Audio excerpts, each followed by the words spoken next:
Amigos, ¿cómo están? Bienvenidos a Radio Uruguay.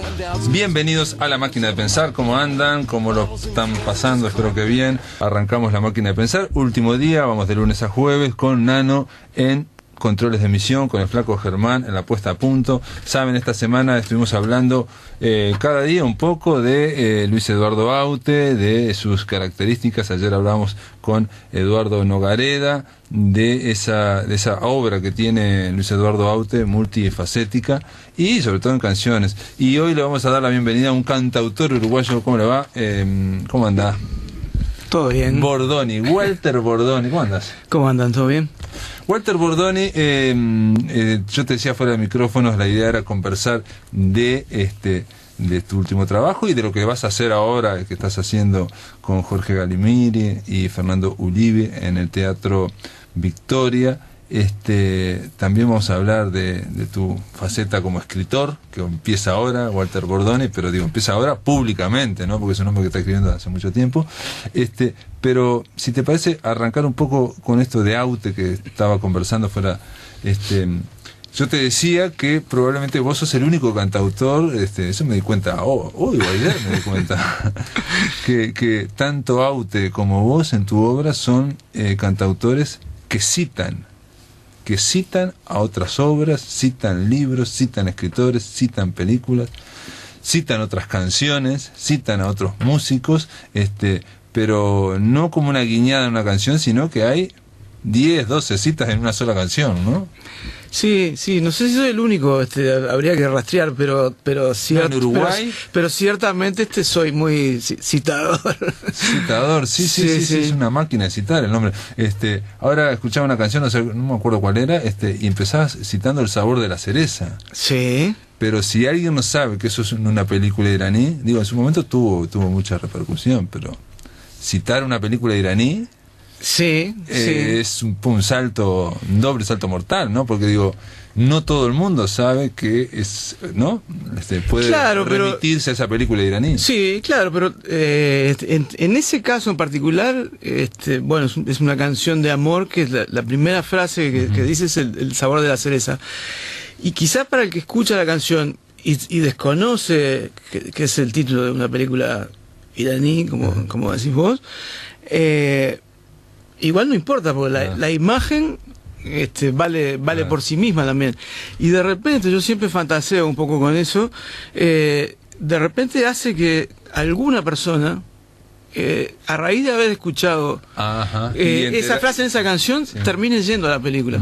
Aunque se entere que, por ejemplo, que estás aludiendo a una película que no la vio. Exactamente. Nadie me ha dicho que le ha pasado con esa película. pero sí me he encontrado con gente y con gente joven. Y eso es una cosa que a mí me llena de alegría, que me dice, yo empecé a leer a Roberto Art porque yo escuché una canción tuya donde vos lo mencionabas. Aguafuerte Montevideana, ¿no? Sí. Y eso está buenísimo, porque aparte de que el tipo sintonizó con una de mis canciones, aparte lo llevó a investigar en otro músico o en otro escritor o en una película. Claro. Y eso es bárbaro. Claro.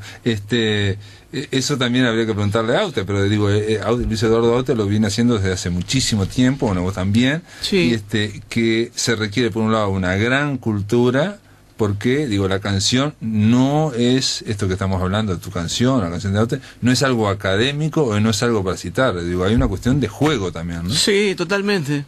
Yo no lo hago por una cuestión petulante, de presumir, de mirar cuánto sé de literatura, mirar todos los escritores que he leído o todos los discos que escuché.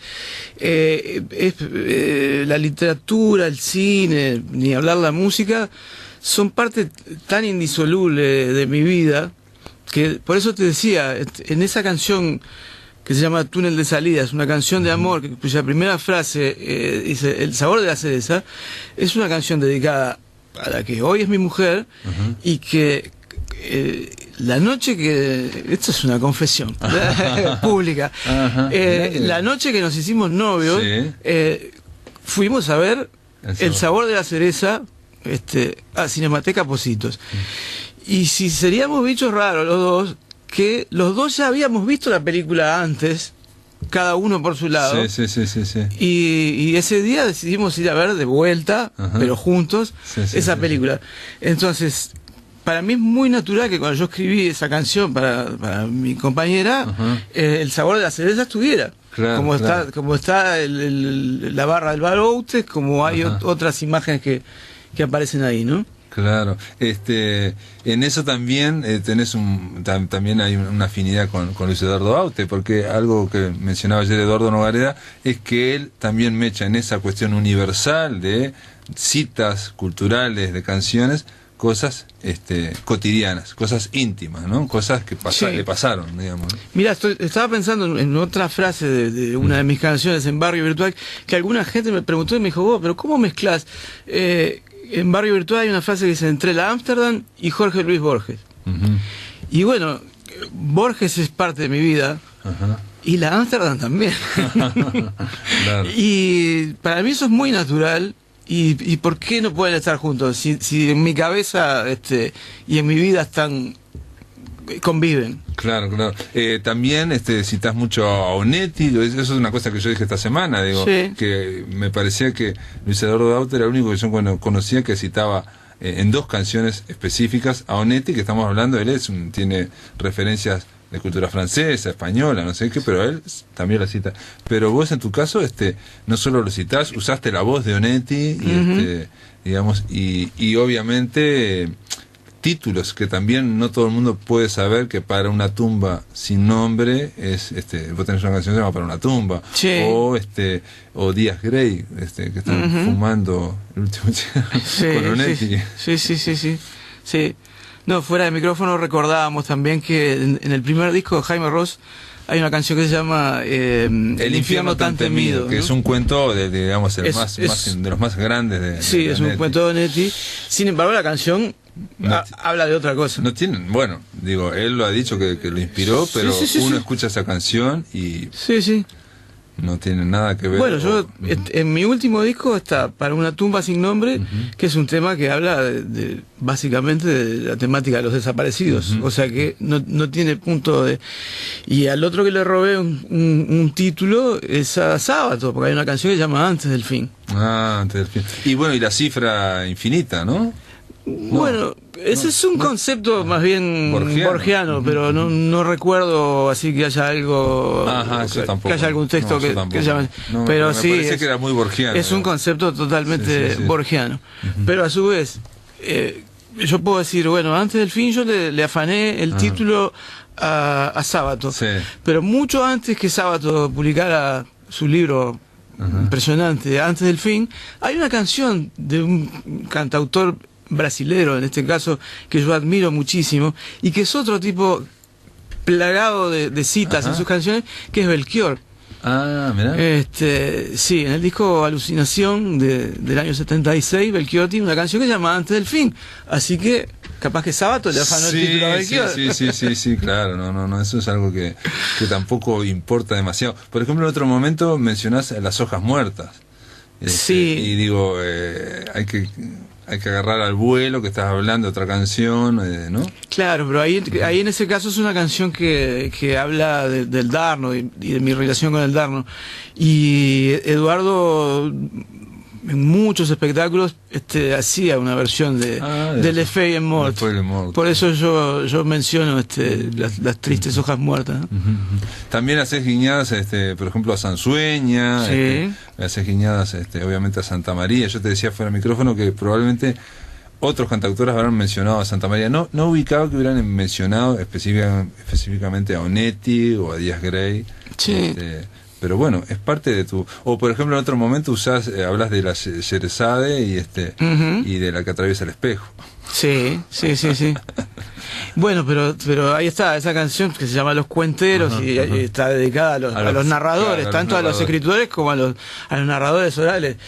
Y Sherezade y Las Mil y una Noche, vaya si era una cuentera, ¿no? Salvó su vida contando cuentos, ¿no? Exacto. Esa canción, ahí también lo que intentás a tratar de expresar ese instinto que tenemos de y sobre todo algunos más que otros, de narrar y que lo único que necesitan son dos orejas. Y es más viejo, que es tan viejo como la historia de la humanidad, ¿no? El tema de contar historias.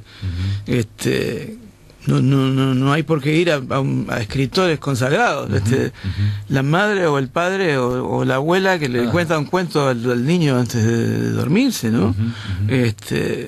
Y no sé, digo, yo no soy muy versado pero en la historia de la humanidad, las comunidades, en la medida que fueron construyendo el lenguaje, empezaron a contarse historias, a transmitir historias de generación en generación, ¿no?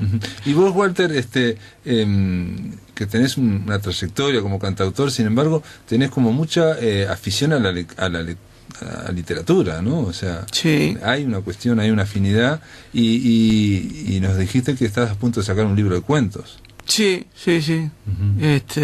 Digo, primera cosa, ¿escribís desde hace mucho? Segunda cosa, lees, obviamente desde hace mucho, si lees. Sí, leer desde que aprendí a leer, digamos. Sí, desde muy chico siempre me gustó leer mucho, y leo bastante todo lo que puedo, digamos. Y escribir también, en realidad, incluso antes de escribir canciones yo ya escribía otras cosas, ¿viste? Que fui tirando, porque ¿Y otras cosas que te referías a poesía? Poesía y cuentos. Yo lo que quería escribir eran canciones, y lo que me salía no me gustaba. Entonces los primeros textos que escribí eran pequeños poemas, que eran muy malos también. Yo los fui tirando, obviamente, y lo que tenga guardado no se lo mostraría a nadie. Pero como que eso, como cualquier cosa, se va ejercitando, ¿no? Y el tema de la escritura, antes de escribir una canción o un cuento o un poema que te conforme, antes tenés que haber escrito 100 que los tiraste a la papelera, ¿no? Claro. Entonces, bueno, sí, desde mucho tiempo atrás yo siempre estoy escribiendo alguna cosa. Y la lectura, yo creo que te hice esta pregunta, sí, me parece por teléfono, capaz que me olvidé ya, pero por eso te aclaro. Vos empezaste cuando empezaste a leer cuando eras chico, no sé cuándo. ¿En qué momento te recordás vos de algo que te haya volado la cabeza, alguna cosa que diga, esto es, que te haya incentivado realmente a leer, digamos, ¿no? Sí, que te haya entusiasmado? Sí, y bueno, yo cuando era gurí leía, qué sé yo, leí mucho Julio Verne, ese tipo de cosas, ¿no? Y después ya más de adolescente empecé a descubrir otros escritores, más entre comillas, de adultos, ¿no? Claro, no, pero Julio Verne es un infierno. Ni hablar. Sí, es un infierno. Sí, ni hablar. Y es muy entretenido, ¿no? Sí, absolutamente. Y bueno, ya en la adolescencia empecé a descubrir algunos escritores, no sé, recuerdo, pero ahí tenés, yo soy muy de irme por las ramas, pido disculpas, ¿no? Pero cuando yo era adolescente, había un grupo acá de uruguayo de jazz rock que se llamaba Siddhartha. Tocaba José Luis Pérez, y otra gente. Y yo, a mí ese nombre me hizo un clic, dije, Siddhartha, ¿qué es esto? Así que, y ahí descubrí que había un libro de Hermann Hesse que se llamaba Siddhartha.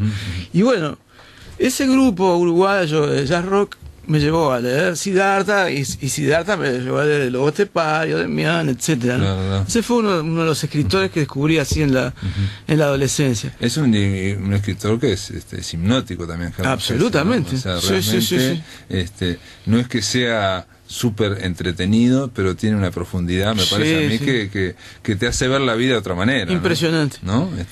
Y a partir de ahí, bueno, ahí está, yo qué sé, en forma muy caótica, como suele ser. Empecé a leer qué sé yo, a Kafka, y después a escritores más de acá de la zona, Cortázar, por ejemplo. Y este grupo, porque yo lo conocía de nombre, ¿sabés si lo sacaron de Hermann Hesse? Sí, claro. Lo sacaron de sí. Que fue una cuestión que en los 60 tuvo mucho éxito, claro, ¿no? Sí. Revivió toda la obra de Hermann Hesse, porque vinculado al tema oriental, ¿no? Claro, sí, exactamente, sí, ¿no? sí. Es como una especie de leyenda, sí, ¿no? La vida de Siddhartha. Sí, exactamente, sí. Y de ahí te enganchaste después con la típica es Cortázar, también de esa época, mucha gente vivía con la maga. Sí, absolutamente. Sí. Bueno, Rayuela fue mi libro de cabecera. De algún modo lo sigue siendo, ¿no? Pero bueno, se jugó Bordones, también. De algún modo lo sigue siendo. En su momento, también Rayuela, si uno se mete en ese libro, también contamina la forma de ver, ¿no? Empiezas a ver a Montevideo como Rayuela, empiezas a ver a la gente como, ¿no? Empieza una lógica. Sí. Y bueno, y Cortázar me llevó a Onetti, a Roberto Art. Y después ya hubo un momento que fue cuando alguna de esas lecturas me llevó a Borges, y ahí dije, bueno, después de esto no hay más nada, ¿no? Claro. Borges es alguien que es inimitable también, ¿no? Sí. Es alguien que una vez un escritor argentino me dijo que él no había leído al principio a Borges, ¿no? Por las cuestiones políticas, ¿no? Por las cuestiones políticas. Es que siempre hubo mucho prejuicio hacia Borges. Pero este escritor me decía que le daba gracias a ese prejuicio, porque decía que si él lo hubiera leído de joven, era como acercarse al sol, dice. Te incinera, te destruye. No se puede uno acercar a Borges porque es inimitable. Sí. Eso me decía este escritor que se llama Rodolfo Rabanal, un escritor argentino. Sí. Amigos, estamos conversando con Walter Bordoni acá sobre muchas cosas, sobre música, libros. Después capaz que vamos a escuchar una canción de Aute y también otra de Walter Bordoni, pero esto después de la pausa. Estamos aquí en La Máquina de Pensar. En el aire de Radio Uruguay, La Máquina de Pensar.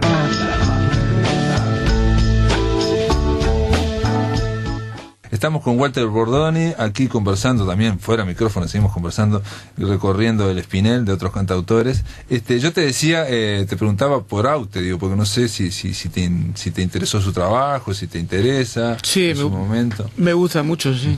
Sí. Es lo que hablábamos fuera de micrófono, me parece un tremendo compositor. Tremendo.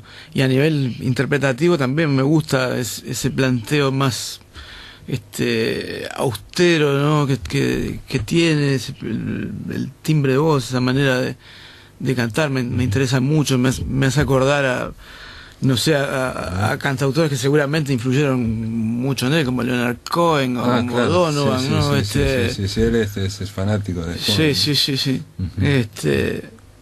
Y bueno, justamente ese tipo de cantautores con mucha influencia de la literatura, ¿no? Todos somos de alguna manera hijitos del viejo Dylan también, ¿no? Claro. Bueno, él arrancó las primeras canciones, Aleluya, y bueno, ahora me acuerdo, son 4 o 5 canciones que él arrancó directamente de Dylan, ¿no? Claro. Arrancó muy dilaniano y después se fue yendo. Y mencionaste a Donovan, es curioso, porque yo no sé si Aute lo escuchaba, pero es muy posible. Y ahí habría una afinidad con Eduardo Arnoyan también, ¿no? Por porque supuesto. Arnoyan es alguien que también era muy en sus comienzos, sobre todo, ¿no? Fanático de Donovan. Sí. Sí, de Donovan y de Cohen, ¿no? Claro. Pero y de Dylan, por supuesto, y del príncipe de los bastardos, el Bob Dylan, como dijo Donovan. y de Dylan, el claro, príncipe de los bastardos. claro.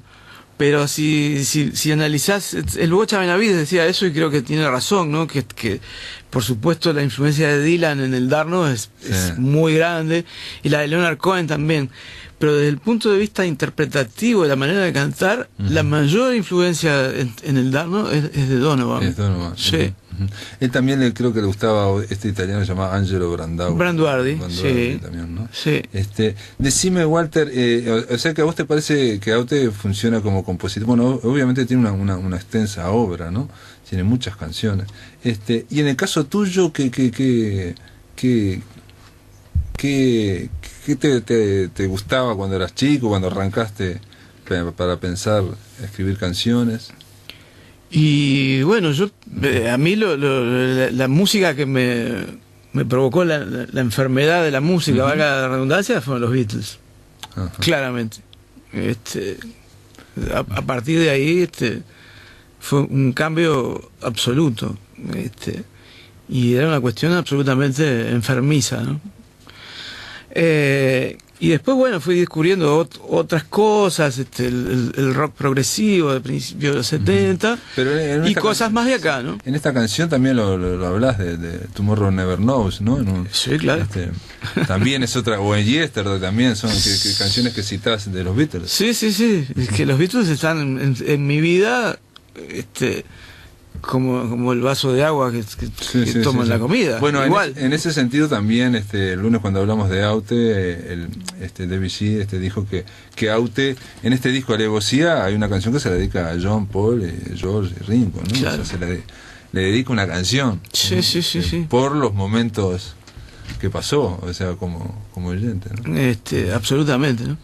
Y bueno, escuchaba esas músicas así con 12, 13, 14 años, y un poquito después empecé a descubrir a algunos músicos de esta zona del planeta, digamos del Río de la Plata, de Uruguay, de Argentina básicamente, que tomaban esa influencia de los Beatles, de Dylan, etcétera, y lo fusionaban con cosas más de acá, ¿no? Pienso en Lito Nevia, en Spinetta, en Miguel Cantilo, de parte del rock argentino, y en Dino, Darno, Mateo mismo, esa gente, ¿no? Y bueno, a partir de ahí como que esa es un poco mi columna vertebral, como influencias para mí como creador, ¿no? Para la música y también para las letras, ¿no? Porque para las letras, tus letras van por otro camino. Sí, pero yo le debo al Darno, le debo muchísimo. Sí, de todo esto que mencionaste, quizás el Darno, ¿no? Sí. Bueno, ¿y qué hay? Digo, Walter, te lo pregunto, parece una pregunta muy cholula, pero puede ser. ¿Qué se siente haber admirado, por ejemplo, a Dino y después cantar con él, hacer un disco? De domingo vas a cantar con él también. Sí. En la Sala Citarrosa. Y un orgullo enorme. Yo soy un tipo muy muy agradecido a la vida y a la profesión en particular. Y siempre pongo ese ejemplo, ¿no? Yo crecí siendo fan del Darno, de Dino, de Galemire, que estamos compartiendo este ciclo ahora en el Teatro Victoria, y pasó el tiempo y pasé de ser un fan a que los tipos me aceptaran como un par. Yo con los tres que mencioné, con el Darno, con Dino, con Galemire, compartí escenarios, compartí grabaciones y compartí la escritura de canciones en coautoría. Si me lo hubieran dicho cuando tenía 16, 17 años, y los iba a ver, para mí Dino era un ser mítico, el tipo que había hecho Milonga de pelo largo era un mito viviente, ¿viste? Es como cuando me pasó cuando en el 2002, en la grabación de mi disco Barrio Virtual, hay una canción que canta Dino y toca el acordeón Hugo Fatoruso. Y digo, pero yo logré tener conmigo, logré que aceptaran grabar conmigo a dos tipos que son, para mí eran mitos, eran seres, no eran de carne y hueso. Claro. Y es un orgullo enorme. En el caso de Dino, ¿qué canción? Digo, más allá, mencionaste Milonga de pelo largo, ¿no? Sí. Pero ¿qué otra canción así que te pegó? Mira, poco rato antes de venir para acá me llamó por teléfono para ver, vamos a compartir escenario el domingo en un recital en la Sala Citarrosa, y más allá que cada uno va a estar con su banda, yo en la primera parte y él con su banda en la segunda, siempre hacemos algo juntos, ¿no? Él va a cantar alguna canción conmigo en mi parte, en mi set, y me llamó para preguntarme, dice, che, Walter, ¿qué canción querés que cantemos juntos? La que vos quieras, no sé cuánto. Y le dije, me planteó dos que ya hicimos alguna vez juntos, una Rutina y la otra Autobiografía número 2. Finalmente le dije, mira, si si es por elegir, elijo Autobiografía número 2. Es una canción que me parece increíble. Y es la antítesis quizá de lo que hablamos, ¿no? De canciones con muchas citas y eso. Dino es el tipo más conciso, más sencillo para escribir, pero es un tipo que y esa canción lo demuestra, es una canción que cuenta su vida, y son frasecitas cortas, y el tipo te contó la historia de su vida. Eso te iba a decir, en el caso de Dino es capaz que es más narrador que poético en el sentido de la canción. Digo, por ejemplo, Aute es claramente poético y vos también, digamos, de situaciones, de emociones, pero no de una historia con principio, planteo, digo, ¿no? Que supongo yo que en los cuentos sí lo harás. No, es que yo tengo unas cuantas canciones que son narrativas. También. De hecho, como para complicarla bien, mi primer disco, que salió en el año 90, y es un disco de vinilo, el Nano capaz que se acuerda, se llama El Gol de la Valija y otros cuentos. Y cuando, claro, yo no era mi primer disco, y cuando me hacían alguna entrevista, ¿pero qué es? ¿Pero es un disco? ¿Pero tiene canciones? ¿Tiene cuentos? No, son canciones. Pues se llama Y otros cuentos. Claro. Tenés ganas de complicarla. Claro, estaba complicando.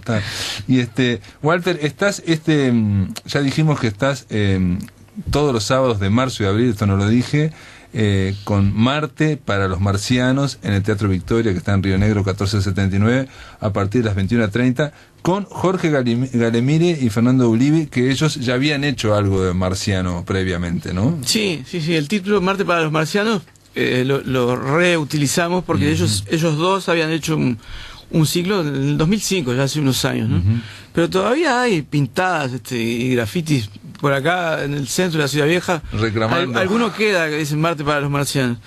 Y bueno, para este ciclo me sumé yo y resolvimos usar ese mismo nombre, ¿no?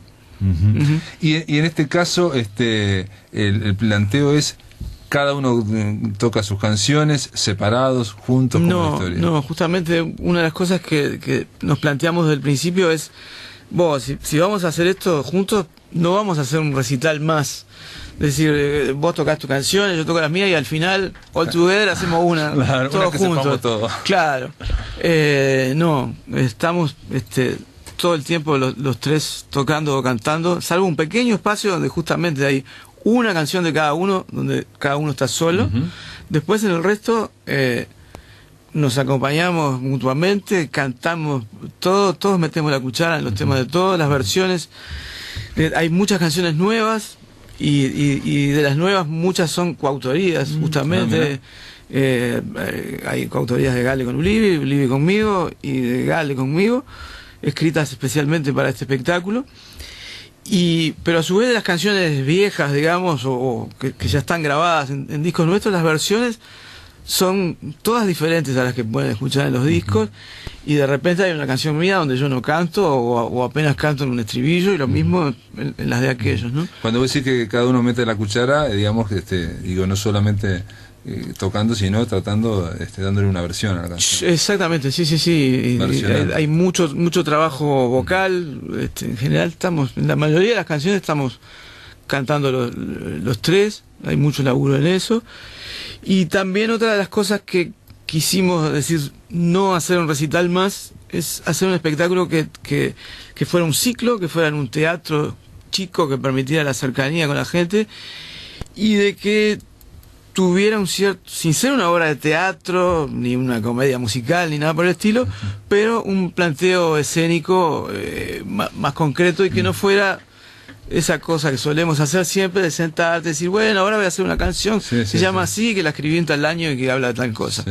No, hay algunos textos que escribimos que van hilando un poco la cosa, y el tipo que vino un poco a poner orden en ese relajo y a dirigirnos, porque nosotros no somos actores ni muchísimo menos, es Fernando Toja, que hizo enseguida sintonizó con cuál era la idea que nosotros teníamos de esto, de las canciones y los textos, del concepto de marcianidad que que hay que desarrollar. Que en realidad estamos desarrollando, que no va por el lado de lo planetario, sino del tema de que quién más, quién menos somos todos marcianos. En algún momento de tu vida te sentís un marciano, un bicho raro, un sapo de otro pozo, o llamarle como quieras, ¿no? Claro. Y va un poco por ahí. Ese está interesante, bueno, haber llamado a un director teatral, digamos, de la trayectoria de Fernando Toja, porque, entre otras cosas, es algo que a veces parece un déficit de los conciertos uruguayos, ¿no? Totalmente. La idea de, con la cercanía, la buena onda, la familiaridad, la simpatía, hacer como si que estuvieras en tu casa y digamos es casi como si estuviéramos en Bermuda. Sí, digamos, caer en la guitarreada, ¿no? No sé si guitarreada, pero es esa onda, digamos, con la historia de hacer algo descontracturado, hacer algo que no tiene, que no está ensayado, por ejemplo. Claro. O que no tiene un hilo. Sí. O sea que la parte, digamos, más bien de organización teatral. Y que suele suceder, y lo digo para empezar en forma autocrítica, porque a mí también me pasa, claro. Que en general ensayás por lo general mucho la parte musical, claro, la músico, musical y la introducción, a ver, metemos un coro acá. Exacto, o un solo allá. La parte musical. Pero después, ¿y cómo nos vamos a parar? ¿Y qué vamos a decir entre canción y canción? Claro. Eso no, claro. Por lo general no lo hacemos. Y en este caso sí. Y eso es importante para presentar un show. Y yo creo que es importante, ¿no? Yo creo que son detalles que hay que cuidar, ¿no? Claro. Bueno, Walter Bordoni está este martes para los marcianos con Jorge Galemire y Fernando Ulibe. Van los sábados de marzo y de abril a las 21:30 en el Teatro Victoria de Río Negro. Después de la pausa continuamos aquí conversando en La Máquina de Pensar.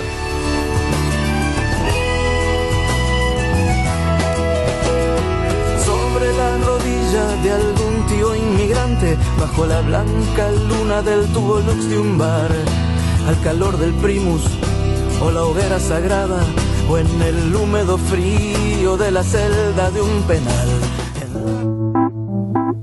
En el aire de Radio Uruguay, La Máquina de Pensar.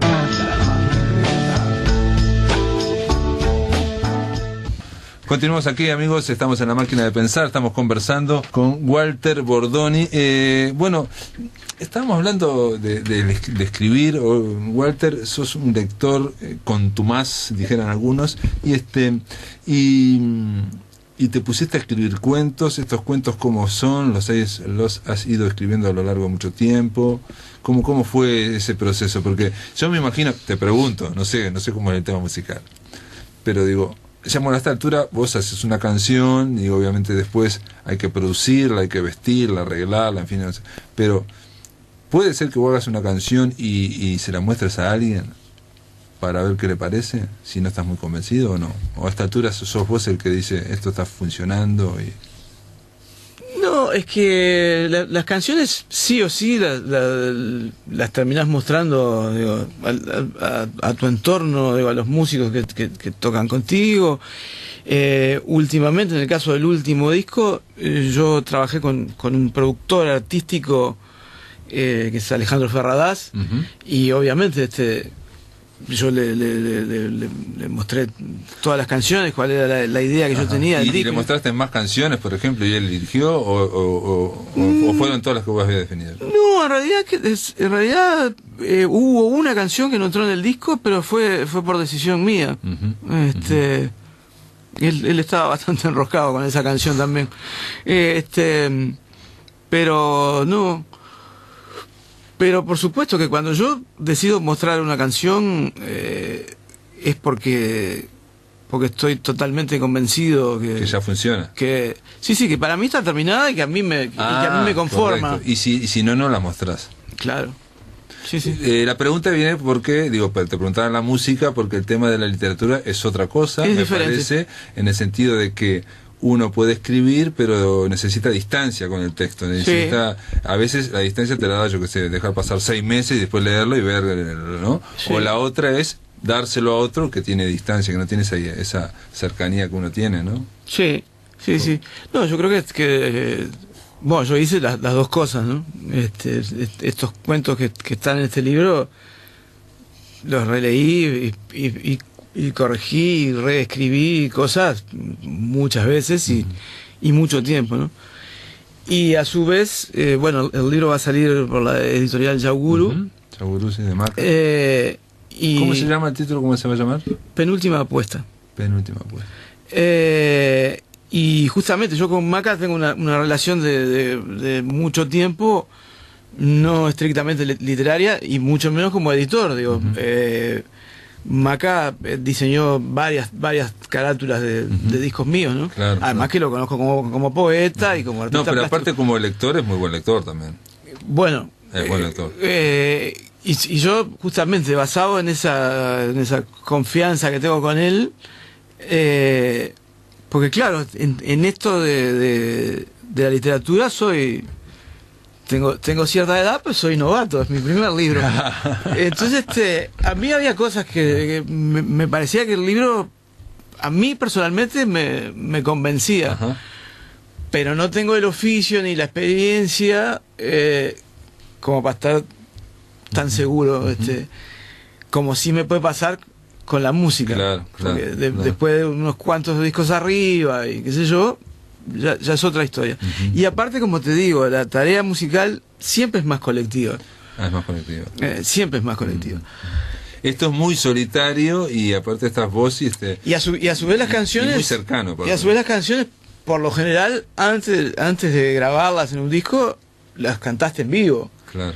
Y ahí, sin que nadie te diga nada después del recital, hay una cuestión en el aire que vos decís, Sí, sí. esta canción, Hay un esto feedback. funcionó, acá hay algo que pasó algo raro, ¿no?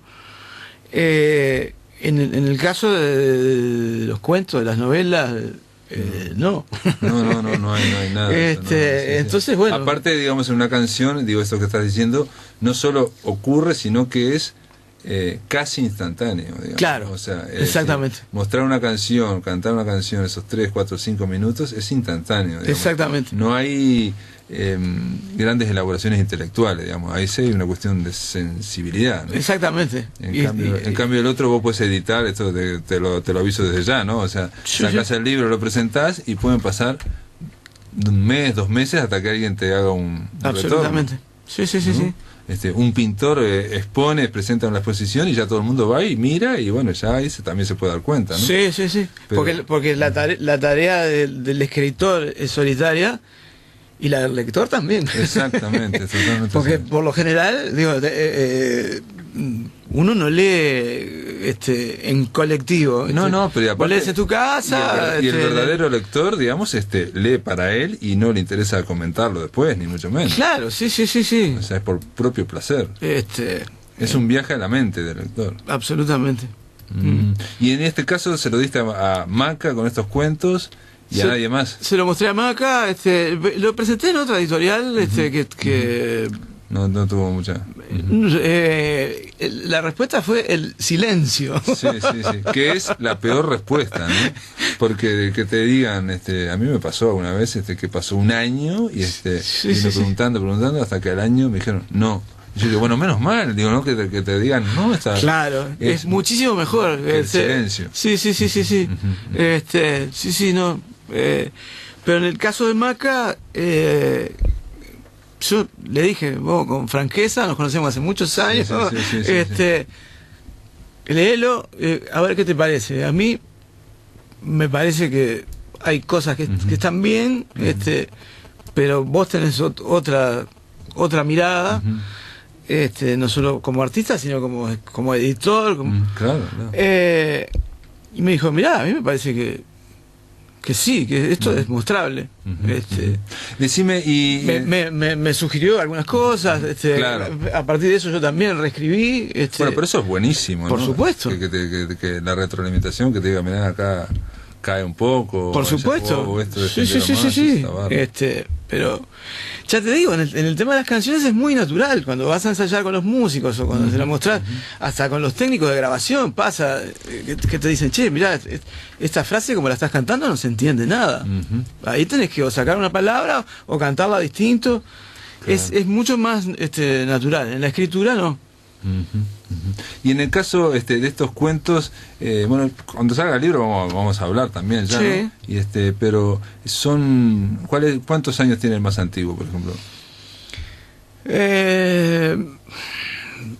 Hay uno de los cuentos, el que le da título al libro, Penúltima Apuesta, que es, digamos, la primera versión. Yo la escribí y la perdí hace muchos años. Impresionante, como le pasó a Netti con El Pozo. Hace como 20 años.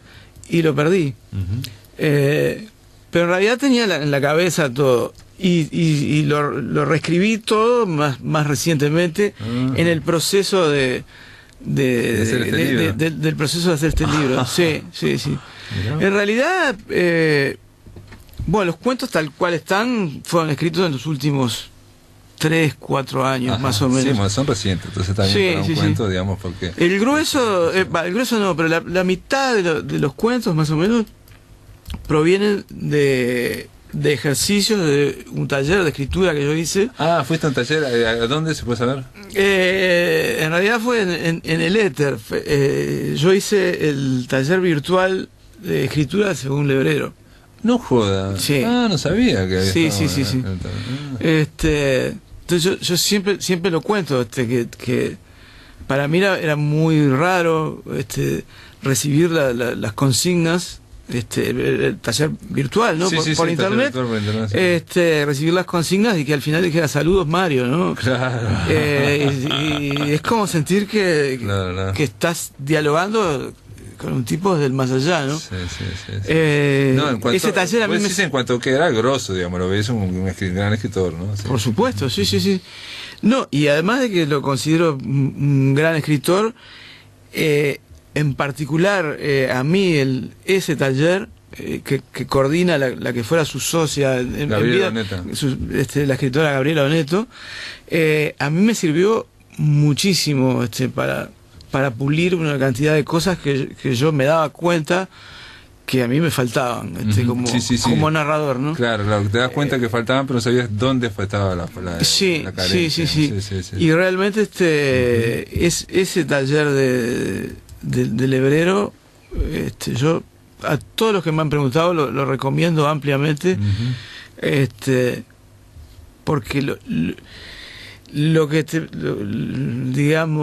te proponen cuando vos te acercás, ¿no? Es decir, qué es lo que te ofrecen, digamos, es acá no queremos que vos aprendas a escribir como fulanito, como menganito, no sé cuánto, sino que vos encuentres tu propia voz. Y yo definitivamente, después la gente dirá si lo que leen está buenísimo o está horrible, pero yo siento que encontré mi voz. Una pregunta, entonces ese taller, digo, lo debes haber hecho en el 2000 o 2001, digamos, con Mario, ¿no? No, es que lo hice con Mario ya fallecido, por eso te digo. Ya estaba. No. Con Gabriela Oneto. Lo hice con Gabriela. Con todas las consignas. Pero las consignas son las de Mario. Correcto. No, fue más allá. No, era literalmente desde el más allá. O sea que lo hiciste poner en 2005. No, mucho más para acá. 2000. Ahora no me acuerdo, pero 2009, 2010, por ahí. Decime, pregunta, ¿y en el tema de la escritura de canciones no te enriqueció, no te cambió nada? ¿No sentiste, o no? ¿No sentiste, digamos? Sí la sentiste en la escritura de cuentos, ¿no? Sí, totalmente. Sí. Quizá haya influido, yo no me doy cuenta que haya influido. Sí. Bueno, yo hice el taller con Mario Lebrero en el 2000 y pico y me pasó algo muy similar a lo que decís vos, ¿no? O sea, yo hacía cuentos que me parece que estaban bien, con un argumento, ¿no? Pero decía, me parecen como el galgo de la onda, ¿no? Todos flacos, quedan como una estructura, ¿no? Y precisamente eso, me dijo, hacía falta llenarlos con las sensaciones, ¿no? Sí, hay un concepto que imágenes y que siempre te insiste Mario en sus consignas y Gabriela también, el narrador conectado con la escena. Claro. Entender eso es buena parte de la clave para que un cuento o una novela y para ganar funcione, ¿no? Para ganar densidad, digamos, son esas imágenes escritas a través de las palabras, ¿no? Imágenes acústicas. Y como lector, incluso entendí, releyendo cosas Claro, ¿por qué funciona? Claro, ¿por qué esto de Cortázar? ¿O por qué esto de Borges? ¿O por qué esto de no sé quién? Yo siento que el tipo que me está contando la historia está ahí. Claro, ya entendí. Walter, para terminar un poco la charla acá, y que es la semana, decime, Borges, vos estás fascinado con Borges. ¿Qué cuenta de Borges? Si yo te dijera uno, ya sé que todo, no puedo decir todo, ni un libro, el que se te viene a la cabeza, ¿no? Tampoco, no el mejor. El que se te viene a la cabeza. Claro, efectivamente tiene muchos, pero para mí, quizá el cuento más perfecto de Borges es el jardín de senderos que se bifurcan. Tiene muchos. Sí, pero es un cuentazo. Absolutamente perfecto. Pero es un cuentazo. Sí. Ese, para mí, eso sí que es marciano. Es marciano, sí, es muy profundo, pero a la vez es como un thriller, a la vez es una película, es una película de espías, y a la vez es una cuestión filosófica de los mundos paralelos, es tremendo, es de ciencia ficción, tremendo. Todo ahí en ese cuento de los jardines senderos que se viven. Sí, pero a su vez ahí está, no deja de ser casi un cuento policial. Exacto. Está bien, jardín de senderos que se bifurca. Bueno, nada, gracias por estar acá. ¿Y de Mario Lebrero que? Y de Lebrero, la llamada trilogía involuntaria. Bueno, ya dijo la biblioteca, el estante la trilogía involuntaria, las 3 novelas, El lugar, la ciudad y París. Walter Bordoni, reitero, este domingo estás con Dino, con Gastón Chiarlo, en la sala Citarrosa a las 21 horas. A las 21 horas. Y el sábado en el Teatro Victoria con Fernando Ulivi y Jorge Galemire, Marte para los marcianos. O sea que pueden ir el sábado y pueden ir el sábado al Teatro Victoria y el domingo a la Citarrosa y ven a Bordoni en las dos versiones, ¿no? Versionándose a sí mismo, ¿no? Exactamente. Gracias por estar acá. Gracias.